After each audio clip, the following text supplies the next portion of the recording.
So'nggi vaqtlarda Telegram foydalanuvchilari orasida xavfli holat kuzatilyapti. Ayrim zararli fayllar tarqalyaptiki, ularni ochishning o'zi kifoya. Telegram akkauntingiz butunlay yo'q bo'ladi. Xo'sh, bu holatga qachon chek qo'yiladi? Muxbirimiz Zarnigor Tolipovaning lavhasi aynan shu haqda.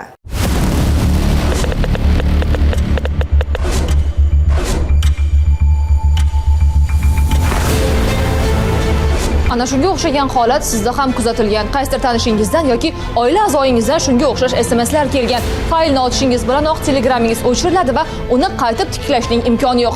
Undan ham yomoni esa bu fayl kontaktingizdagi barchaga yuboriladi. Mavzusi ham sizga yaqin bo'ladi. MIBdan qarzdorlik yoki bo'lmasa bu sizning rasmingizmi? Shu ma'noda APK fayli keladi. Uni bosgandan keyin Telegram buzilgan bo'ladi. O'sha hacker foydalanayotgan odam sizning hamma ma'lumotlaringizni oladi va Telegramingizni buzilon qiladi.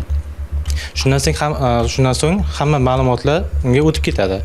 Undan so'ng bitta ikkita odamga emas, kontaktlaringiz boriga hammasiga yuboradi. Siz qanaqa gaplashsangiz yaqinlaringiz bilan hamma yozishmalarni ko'radi, shunga moslab yozadi. 15 ga yaqin firibgar aniqlangan, ushlangan respublika bo'yicha bu.